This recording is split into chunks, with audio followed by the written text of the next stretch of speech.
the sunshine and the air that we breathe.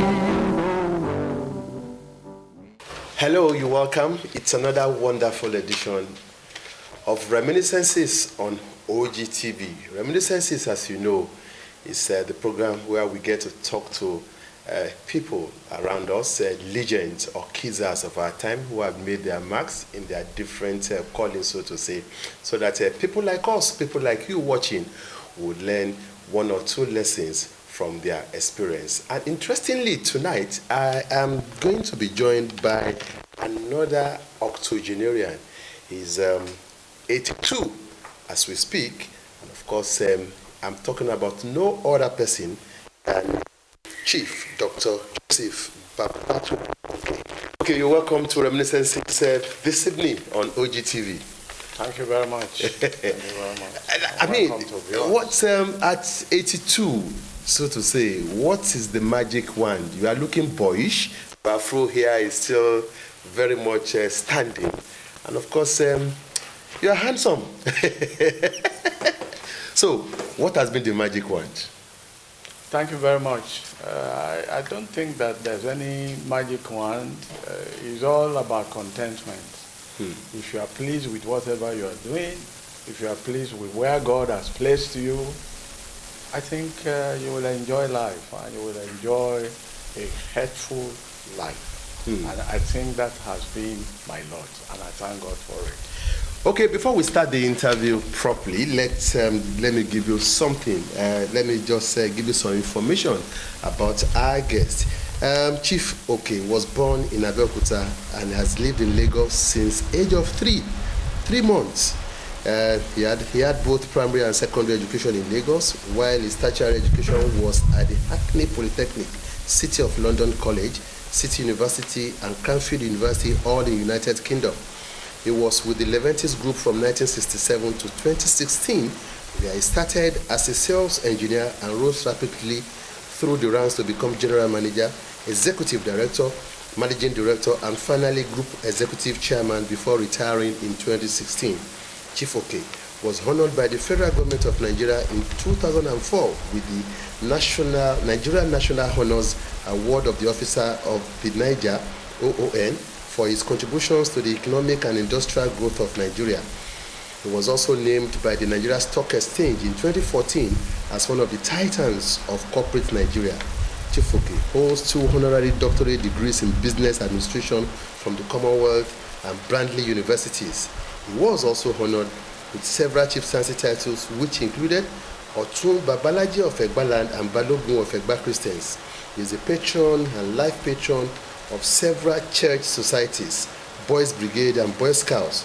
Chief Oke established the Joseph Oke Ethical Foundation after retirement in 2016 to promote JOEF Technical Institute of Skills Acquisition to enhance youth empowerment and philanthropy. Chief Oke and his wife, Chief Mrs. M.O. Oke, co-founded the Prudence Schools, comprising of Prudence Private School, established in 2003, and Prudence City College, established in 2010, as their contributions to the upliftment of education in Nigeria. Once again, I welcome you, Chief Dr. Joseph Babatunde Oke, to this very interesting interview that we call Reminiscences. Let's start this way. Thank you very much. What was growing up like? Your family, your father, your mother, what type of family did you grow up in? Is it polygamous family? Is it monogamy? I mean, what was going on? Especially if you think about the fact that since the age of 3 months, you've been in Lagos. What was life like growing up in Lagos? Thank you very much. I think it's a very long story, but I will try and make it brief. I was born in Abeokuta because my paternal grandmother insisted that myself and all my 3 other siblings must be born in Abeokuta, because our father at the time was a railway worker stationed at Ijokwota. And during the war in 1945, he had an accident and died. I was 3 months old when I left Abeokuta for Lagos because my father insisted that I must return to him. The practice that he had at the time, or even my eldest sibling was born in Abeokuta, but 3 months after, or maximum 6 months, they are brought back to Lagos. We were 4 in the family. My eldest brother and I was the last born of the family before our father died. Now, when our father died, his mother wanted us, all of us, to return to Abeokuta. But my mother insisted that she will not return to Abeokuta because my cousins, my father's people, were not helpful when my father died. They neglected us. And as you know, women, that angered her and said, why should she go back to Abeokuta? Even though my father's mother at Kenta wanted her to bring us back. So she insisted. And we now have to move to Lagos to stay with my mother's younger sister and her husband. That was the beginning. Growing up was a beautiful time, I would say, for me, even though my father had died. But being the last born, my mother could not joke with me. She overpampered me. Of course, overpampering does not mean that I was spoiled, but she made sure that I went to school. And in fact, I started my first school at the age of 4 years because the school was next door to our house where we were living on Thomas Street in Ebutemeta West, Lagos, if you know Lagos. All right, sir. The school was known as Livingstone Academy. The school was established by 2 brothers known as Takuro brothers.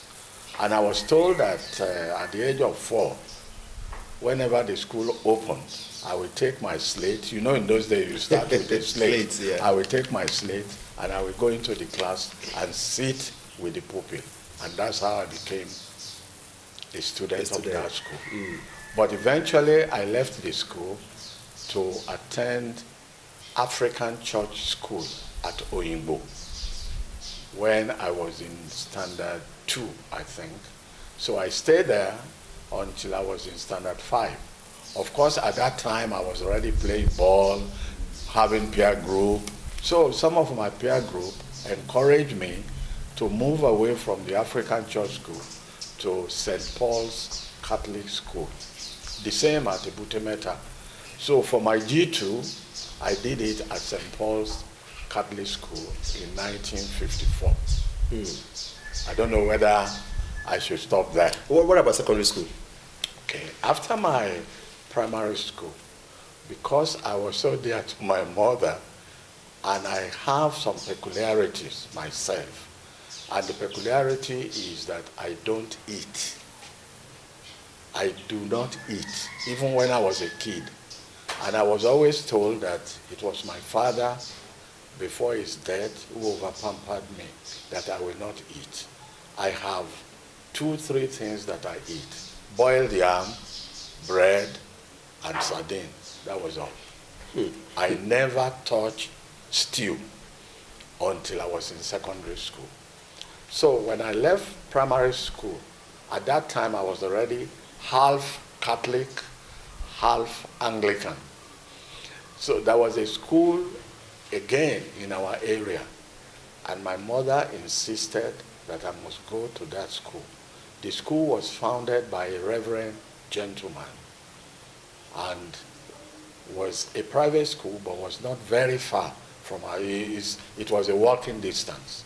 So on the first day of school, my mother took me to the principal and said, this is my son, I want him to start from Form 1.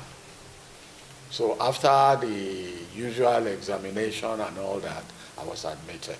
So I was there from Form 1 to Form 3. By the time I was moving to Form 4, I had already formed a habit. Now that school was on Ondo Street West, and on the other side of the street, there was a house that belonged to Papa J.F. Odunjo. And the son, Soji Odunjo, was a lawyer and had just returned from the UK. So he was using the upstairs of this building that I'm talking about as his chambers. So some of us young people, usually after school, we go to his chambers and stayed with him, because then he was the chairman of Zikist National Vanguard. So that was how I became a youth member of Zikist National Vanguard. And if we all go back to history, we know that Dr. Nnamdi Azikiwe was the founder of Lagos City College. So all of us who are youths and we were members of Zikist National Vanguard moved en masse to Lagos City College. So that was where I had my second 3 years in the secondary school. So I was in Lagos City College from Form 4 to Form 6. But all your tertiary education were all in United Kingdom. What was the experience like? What made it so easy? Is it about the fact that because you were born with a passport, you didn't spend too much time in Nigeria. Immediately you finished your secondary school, PAM. It was to UK, and you had all your education there in UK before you came back to Nigeria. Was it pre-planned? Was it about your background? Or are you going to deny the fact that you were born with silver spoon? Well, I think, first to answer your question, I think it is destiny. Okay. I wasn't born with silver spoon. Okay. As I said, my father died when I was 3. We were 4 siblings. The eldest was 12-year-old. So when my father died, being the youngest, I had to live with my mom, while the other 3 had to live with relations. Okay. For instance, the first man who died some 3-4 years ago was living with a professional cabinet maker after his standard 6 education. And it was through this man that he learned how to make furniture. Then my 2 sisters, they became seamstress. They had to go and learn, well, you call it, what do they call it today? I think today they call it fashion designing. In those days, we call them seamstress. So they had to go and learn. But what helped me to start with was that I was living with my mother, and I was the only one with her. So anytime I needed something, she would have to fend for me, she would have to look for me. And because of my own peculiarities, when it comes to eating, she cannot afford to allow me to go, even to go and visit people overnight. She will tell them that I will starve. Because this guy, you can cook food in the whole house, he will not eat. So I was staying with her. If you call that silver spoon, I don't know. But she wasn't rich. She was a trader. Okay. She was a trader. So after secondary school, if you remember, in 1959, the only university in Nigeria was the University College, Ibadan. The other university in Africa that Nigerians do attend was Forabe College. So when we left secondary school, there was no university. So while we were in Form 5, many of us who were classmates were already applying to go abroad, either to go to a polytechnic or to go to a university. I must say, like I said, destiny. Maybe I was lucky. By the time we finished our school start, it was during independence, 1960. We finished the school start in 1959. So during independence, of course, we participated. It was like we were still in college. So we really enjoyed ourselves. But by the end of that 1960, I had already got 3 admission letters. One was from a company that built Rolls-Royce cars. There's a place they call Crewe in the United Kingdom. They wrote me a letter and said, well, whenever you are in the UK, please come to Crewe. we're ready to consider you as an apprentice auto mechanic. You know. So, and I got 2 other admission letters from polytechnics. So the task now was for me to get a visa, even though at that time it wasn't as serious as what you find today, and also for my mother to get the fund for me to go abroad. That's how we started. So I procured my passport, which was the first thing, and I still keep that passport up to today. In 1961, I procured my passport. And then going abroad, at that time, there were a number of airlines that organizes what they call student flights during summer of every year. So I was fortunate to book through, they call it United Arab Airline in 1961. And the fare was 60 pounds.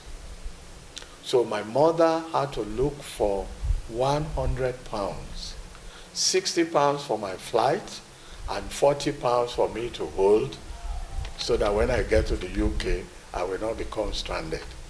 And then of course, I've had a number of friends that had traveled to the UK before me and that were already studying. So those friends provided accommodation, and they said anytime I'm there, I should let them know they were ready to accommodate me. In fact, one of my friends died, I think last year, one Akombi Ogundimu. He was even in Abeokuta for many years. He was in the UK from 1960. Then after I came back, he also came back and worked with first National Bank and then Ogun State Hotel. So he was my very close friend. He was the one who received me when I arrived in London and gave me accommodation for a short while. All the while that we're in London in school, I mean in UK, did you experience any form of racism? If you do, how did you cope? Thank you very much. I honestly don't talk about racism because even here, we experience discrimination. Here, when you see someone say, Shibara Okeni, doesn't know anything, don't mind him. Or he's an Egba man, don't mind those Egba people. So we also discriminate here. But speaking from experience, there is truly, I won't say racism, I will say discrimination out of ignorance. Because I remember when I was looking for an hostel, I went to a place and there was a small card on their show. Usually they put a billboard, something like that, where they put Africans are not accommodated. Or sometimes they put blacks are not accommodated. So it's always there. It's always there. But you have to look at the advantages that you get. I got a lot of advantages because when I arrived in the UK, I arrived in June 1961. And as we all know, school resumes in September. So I had to fill the gap. So I started looking for a job. Now, the first job for which I was interviewed, I was lucky, was the Royal Mail. You know, the post office, they call it Royal Mail. And the chairman of that interview panel, immediately he saw me. He said, Oyimboma, he said, "E káàbọ̀." Wow. So I smiled. And I said, "E kúlé sà." Then they asked me to sit. So the man now told me a story that he was in Nigeria for so many years, that he was head of the post office Marina, that he actually built the post office in Marina at that time. Now, for any of us listening to this, you will agree with me that that interview is concluded because the chairman is already so familiar, was telling me about Nigeria. So the next thing he said was, "Mr. Aok, we're going to consider you. We are going to send you for training for 6 weeks, after which you will now start in what they call Northern District Post Office as one of our postal clerks. And that was it. Now, in the UK and in the postal system, they had these opportunities for younger people who were below the age of 21. When I went to the UK, I was 19, so I was below the age of 21. And salaries are paid according to age until you are 25. That is the difference between their own system and ours here. If you are less than, especially in government, if you are less than 21, you will not earn the same salary as people who are 21. In fact, they recruit young people from the age of 15. For instance, when I was recruited, my salary was £9 a week because I was underage. Now, those who were 21 were earning something like £11. Those who are 25 and above were earning something like £12, £13. You see? Then they also have what they call, like you have here, Zone 1, Zone 2, kind of. Now, they have city salary. Now, my post office was, I think, was in Schedule 2. Now, if I was in Schedule 1, which means inner city, like, where is inner city in Abeokuta? You will say where? Okay? Center of the city.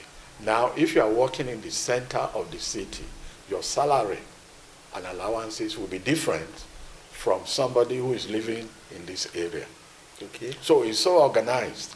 Now, the advantage that younger people get is that you can start going to school, and your employer will release you 2 days a week to go and study, and you will work 3 days a week. So that was the advantage that I took. While in the Polytechnic, I enrolled and I started from September 1961. And I was attending classes full-time, 3 days a week. Wow. And then, no, 2 days a week. 2 days a week. And 3 days I was working. Mm. So that really helped to accelerate my studies. So by the time I was finishing from the Polytechnic to have my HND, I was already enrolled at the City of London College to study business administration. So the advantages were there. And that's why I said I wasn't born with silver spoon, but I was lucky. Yeah, Chief, okay, I looked at your brief and I begin to wonder if there will be anybody that has worked as long as you worked in Leventis, from 1967 to 2016, where you started as sales engineer and rose rapidly through the ranks to become general manager, executive director, managing director, and finally group executive chairman before you retired in 2016. I would not be wrong if I refer to you, or maybe I christened you again as Mr. Leventis. But looking back, what do you think you always be remembered for by those you worked with all through the long years you spent at Leventis? Thank you very much again. I think, as I said at the beginning, I was lucky. And I also qualified that by saying contentment is a virtue. If you are content with whatever, I'm not saying don't be ambitious. If you are content with whatever you are doing, people will respect you and you will move rapidly in whatever you are doing. Working with Leventis was again a game of chance. And I said chance when I returned to Nigeria. In fact, I was invited to come back to Nigeria by one of the divisions of UAC. You hear about UAC. So I came and I reported, and they sent me for medical examination. And on my way back, if you know Lagos, you have to come through the Carter Bridge in those days. There was no Eco Bridge, there was no Third Mainland, and all that. So I saw a huge building When I got to the Auto area, if you know Lagos, and the signpost there was AG Leventis Nigeria PLC. So I told the taxi that was bringing me, I said, please, let's go into these premises. I think I have to see somebody there, just like that. And I said, let me go and try them anyway. I have nothing to lose. So I went there, and I asked for the HR manager. And the director, he was so fortunate. They directed me, he was on seat, he spoke with me on the phone, and said, the man who said you should come and see him actually returned from abroad over the weekend. Let me find out if he's in the office. So he called, and the man was there. So the man asked them to send me upstairs, and that was the beginning.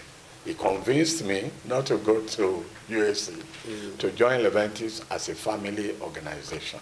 That's number one. Number two, I think in my life, I have been very consistent. If my wife was here, she would tell you that each time I say I'm frustrated, I'm tired, I'm looking for a job, I will get a job. But to leave and go to that job will be a problem because I will have a sleepless night. Do I leave or do I stay with Leventis? In fact, from what you have said, I don't think, trying to be modest, I don't think there's anyone that has worked with an organization for 50 years like I've done. That consistency was there. And of course, if you are working in an organization where they appreciate you, and in the Leventis group at the time I was there, we had 38 companies in our group. So question of not having experience, it was not there. You could be sent to Leventis stores to work for a year. You could be posted to Leventis Motors. You could go to Leventis Technical. You could go to NBC, Coca-Cola. So acquiring experience was not a problem. So I think that was why I stayed. And also that the people that owned it actually appreciated my word. In fact, when I gave notice that I wanted to retire, Worldwide called me to England, tried to persuade me to continue. And I said, sir, I think I've had enough. Let me go and do something else. At that time, I had an ambition to set up a foundation. In fact, I was already doing it, mentoring young people, directing young people, telling them to look at me as their role model, you know, and all that, telling them my own history. So I think I was already fulfilled at that time. And he looked at me and said, you're a good man. You're a very modest man. But always believe that anytime you need us or you need the group, please, always let us know. And I can tell you, up till today, if I want to travel abroad, they buy my ticket. Well, I don't have to buy my own ticket, you know. So that is an appreciation of my service.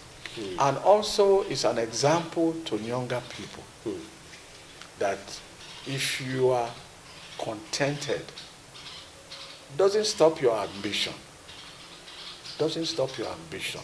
You will move mountains, you will go places, and people will respect you. And I think that was what I got. All right, let's talk matrimony. Where did it happen? How did it happen? How did you meet mommy? And of course, what are the stunts that you played to woo her to your side? Good. Something special. I went to the UK at the age of 19. I came back at the age of 24, 25. I wasn't married. When I started with Leventis as a sales engineer, after 1 year, they posted me to Ibadan to go and establish a brand company. If you know Leventis stores, it's on Lebanon Street. Kingsway is on New Court Road. Now Leventis, she was working. And I who had come from Lagos to open a branch. I was on the first floor. It's a very large building. You know, that was where we met.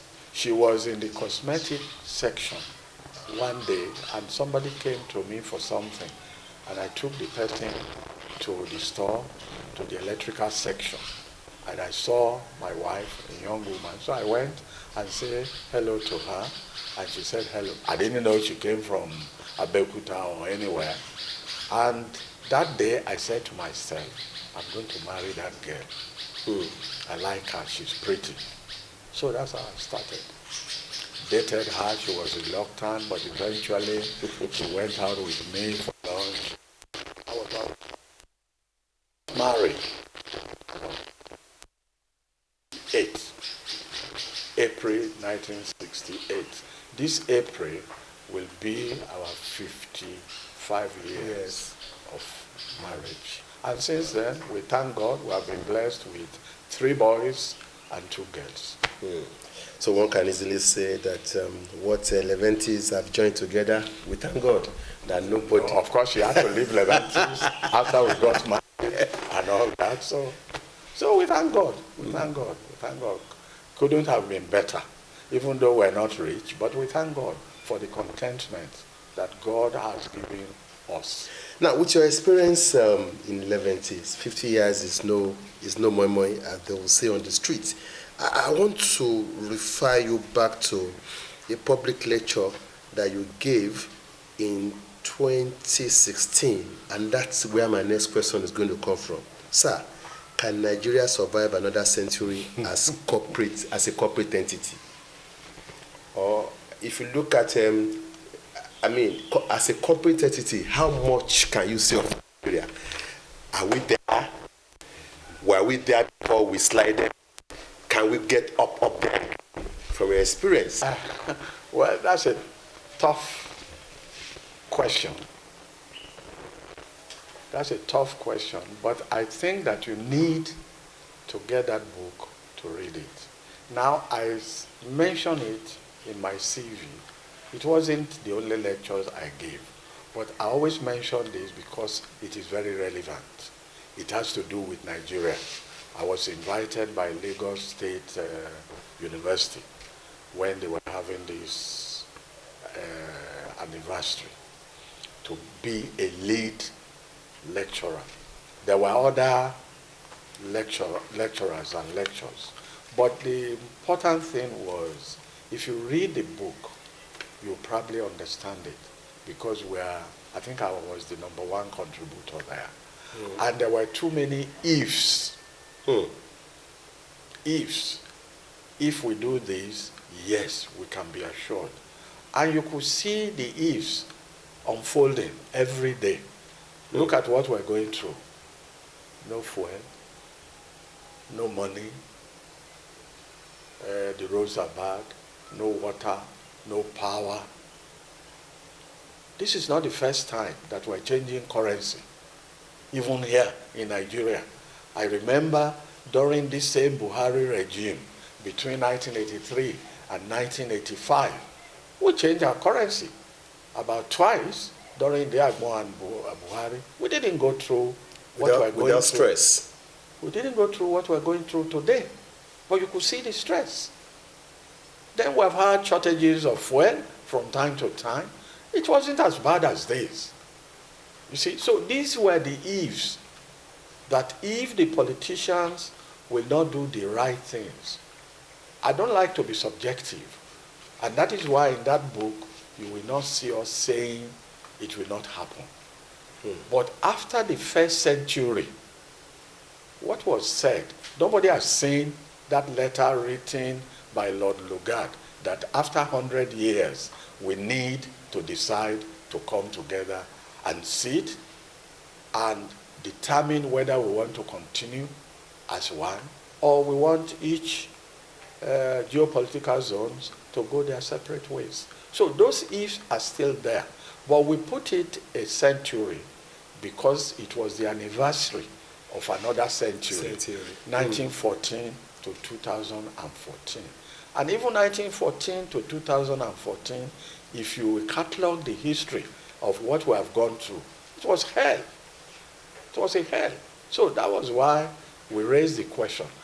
Having gone through all this, can we go through another 100 years? And if you ask me today, I will say, well, if all the parameters are correct, maybe. I won't say no. If all the parameters are put in place, maybe we will see another 100 years. Of course, it's not going to be my time, nor your own time.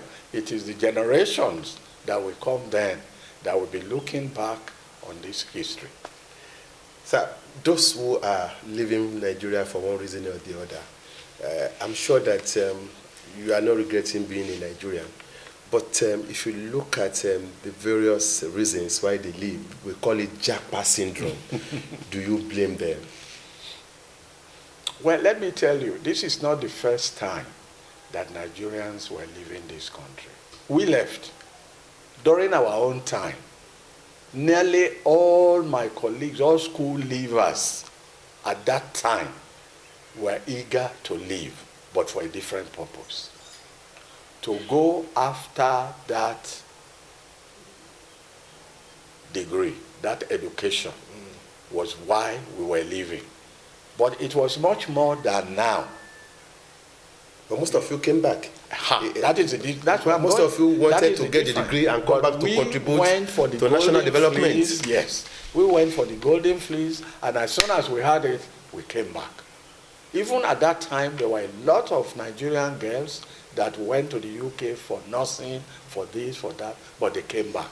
Now the difference today, and I always encourage young people, please mark my word, young people that want to go abroad, I encourage them to go. It's an experience in itself. The only people I frown at are people who have already settled, who have settled home, going abroad, leaving their wife or wives and their children, and then going abroad. Going abroad is not easy. But for young people, it's like a challenge. You know, so you don't feel it. When I was 19 and I went abroad, I didn't feel it. I didn't feel it, even though it was lonesome. But young people, you make friends in the college, you make friends everywhere. So to me, for young people who wants to go, yes. It's like I telling you, I want to Japa as well. To go and do what? You go and do what? When I go on holidays, I sleep most of the time. Walk out, go to the park, stretch my legs. Shopping, I don't go for shopping because what am I going to shop? I've shopped all my life. You know, sightseeing, unless I go elsewhere that is strange. Like the last time we traveled, we went to Holland. That was different. So we went on a cruise. That was different. So for young people that cannot make it here, if they want to go abroad and they have people there to direct them and to help them, I will say, please go. It's a challenge. Chief Oke, what was the inspiration behind the title of your autobiography, A Rose for My Mother? Thank you. I'm surprised you asked me that question. You yourself, from what I've told you today, you had the role that my mother played in my life. Okay. My mother, who lost her husband, she was 30-something when the husband died. I was a 3-year-old. The eldest of my sibling was 12, and it was this woman, through thick and thin, that made sure that we all survived. We did not die before her. And I particularly, who was the baby of the family, to keep me, to do all she did, make sure I went abroad because that was my ambition. What else can I give her other than to remember her? And that was why I gave my autobiography title, A Rose for My Mother. For my mother. Yeah. Okay, I know that you are the Babalaji of Egba land and Balogun of Egba Christians, patron of so many church societies, Boys Brigade, Boy Scouts. But how much of a community man are you? I will even say to you that If my wife was here, she would tell you that she always advised me to slow down. Throughout my 50 years working, I did not develop any high blood pressure. Wonderful. It was after my retirement and I started mentoring young people that I started having blood pressure. So I spend more of my time either in the church or in the community mentoring young people or young people wanting to see me. You see there that I'm a patron of the Boy Scout. I've been a Boy Scout all my life, and they're always there. For instance, on the 22nd of this month, we're going to have Lord Baden-Powell's Day, and it is going to be a big affair among the Boy Scouts. So the same thing with the brigade. He saw me when I was installed as a life patron of Abeokuta Battalion Brigade. You see, so I spend my time here I have today, community or young people. But my focus, I must tell you, is on the young people, mentoring them to be better people tomorrow. And this is why I encourage them, when they come to me for counseling, I always encourage them, those who want to go abroad, make sure that you get all your particulars right. You have people there that can be monitored. Otherwise, I want you to go. So if I'm still alive, when you come back, you will celebrate. Yeah, did you ever think about politics at all? Some people try to lure you into politics. You have the wherewithal, you are experienced, or are you just in the background where you play the role of godfathers for some? Thank you. Well, when I was much younger, when I had just returned from the UK, there were possibilities. For instance, I met Baba, late Chief Obafemi Awolowo, through some of my bosses, and at the time, he wanted me to come to WNDC and all that. And I said, Baba, I cannot. I have pitched my tent with an organization, and I want to remain there. And in 1976, I think, I had an opportunity to serve as a commissioner in Western Nigeria. I refused. That politics is not for me. I have told my God that where I want to serve is to serve the people, is to work in an organization, and is to mentor young people. I will never be a politician, especially the style that we have in Nigeria today. Yeah, but yes, it's a democratic setting we are in now in Nigeria. As an elder statesman, when we have the opportunity of talking to you like this, your advice is germane. Because I do give. I write on Facebook all the time. Because this cannot be the best we can get from the government. Even though I don't criticize, even this president, I've criticized him so many times. Some people come to me and say, it's okay, let them come and blame me. But what I'm saying to Mr. President is what I'm saying. They're not doing the right thing. I've written about CBN. This question of currency exchange, I've written about it. I've written about old notes that were in circulation. I've written. I have at a time said that they should remove Emefiele from the governorship of the central bank. I've written. But that is what I want to do. I don't want to get involved with anybody. The way we play our politics, thank you.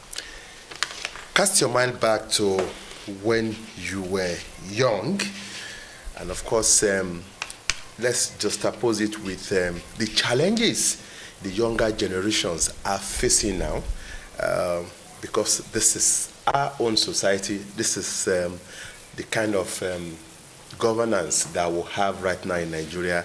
A whole lot of challenges. what would be your advice?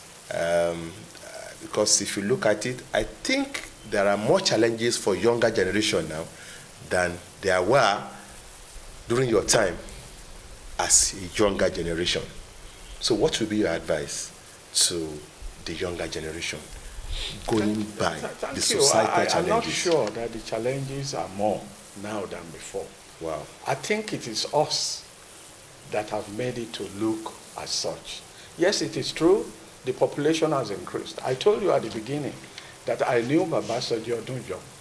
He was a member of the Zikis National Vanguard. He was an NCNC man.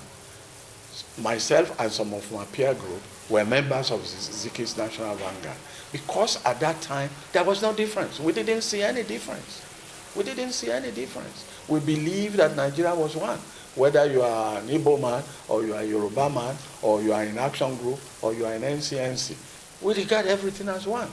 So it is today that people have made things to be what it is. And my own blame is on our political system. Nigeria has not changed. Nigeria has not changed. In fact, I will say that Nigeria today, in terms of infrastructure, is far better than it was when we were growing up. When we were growing up, the first TV house was in Western region. And the first people to have TV sets in our area at that time was Adeniro Ogunsanya. And we all used to go to his house. In 1959, we cram around the window to watch TV. But today, so what keeps us going in those days as younger people was either you go to scout camp, or you go to church meeting, or you go to, various places. But today, the world is so developed that younger people can stay in there. Now you can stay here and you will call somebody in America and you will talk to the person. I had a meeting with some of my young people here yesterday, and we were talking to some people in the UK while the meeting was going on, and he was listening to our conversation and he was making contribution. So to me, that is development. To me, Nigeria is far better if we take away the political system and the way that the politicians are behaving. When we actually look at development, look at infrastructure, we're by far better off today than when I was growing up. When I was growing up, they were not there. When I was growing up, I could count how many people that own motor cars in Lagos. So to me, if we get the political system right, Nigeria will develop. At 82, sir, what next for you? Continue to do what I'm doing. Being satisfied with myself. Thank God for what He has made me. Pray for my children and my grandchildren. Pray for all the young people that I'm mentoring, for Nigeria to be better. Pray for Nigeria to be a better place. Pray that there is no division in Nigeria. Pray that we find solution to our political problems. Because the problem we have is political, nothing else. What motivated you, or what are the motivations for you agreeing to chieftaincy titles? I know we have two here.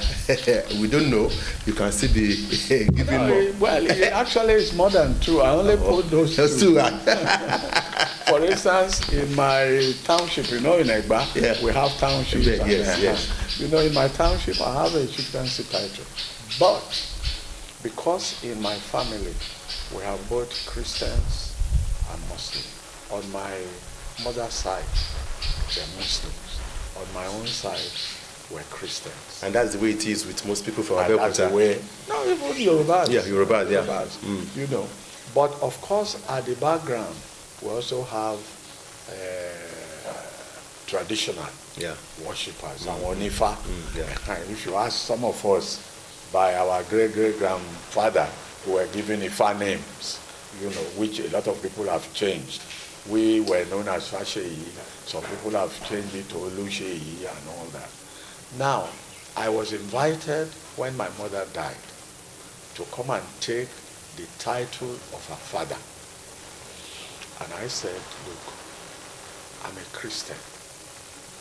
I cannot take such title. That the Christian community in Ake have invited me to come and take a Christian title. And that's the one that I will take as a Christian. And that's how I started. So I took the Christian title of Seriki of Ake Christians. Okay. In Kesi, I took the title of Osi Balogun of Kesi Christians. Okay. Then Babali Pede, our Kabiesi, past Kabiesi, invited me because he was a very good friend of the Leventis family. Okay. In fact, it was at his own request that the Leventis family created the Leventis Egba scholarship scheme. We didn't get to all that point because it's a long story. This is a 1-hour interview. Now, because Chief A.G. Leventis lived in Abeokuta between 1921 and 1924, so he was given a chieftaincy title in 1976. So that was where, during the time of Badebo. So when Babali Pede came on board, he now went to Cyprus with us and insisted on the Leventis family that they must establish an industry in Egba land. And that was what gave rise to the Egba Leventis scholarship scheme, which we still honor every year till now. You see, so from there, Baba said, I must come and take a title. He gave me a title, Bayero of Egba land. I refused. So one day, Baba just called me and said, Otumba Balaji of Egba. I said, Baba, who is that? He said, it's you, that you must come and that I must install you. That's all that. You should be an old school, so it's not a surprise to me. When you talk of Babalegba, okay. when you talk of Ebenezer Obey, when you talk of Sani Ade, then when you talk of Kiloroko Apuromi, now Alapala, Ayinla Omowura. This, I have their records and all that. So I play them. In fact, when I travel abroad, I play more of Babalegba and Ayinla Omowura. Okay, it's been so wonderful talking to you, Chief Dr. Joseph Babatunde. Okay, and I think, yes, I've had a wonderful time. No dull moment with you at all. Thank you very much. One can hardly believe the way you refer to history, the way you bring out records, that you are really in the class of the octogenarians. Thank you very much. You still remain very sharp. And I want to pray to God that you live long, so that people like us will continue to learn and to drink from your water of wisdom, so to say. Thank you very much. I've been talking to somebody that was given the title of one of the titans of corporate Nigeria in 2014. Somebody, I don't know if you have another person who worked in the 90s for 50 years. And of course, retired in 2016 as executive chairman, and that is talking about Chief Dr. Joseph Babatunde. Okay, that's the program for this Friday. Until I come your way again with another interesting guest, remain blessed and stay cool all the time. I remain yours, Hakeem Akitunde. See you some other time.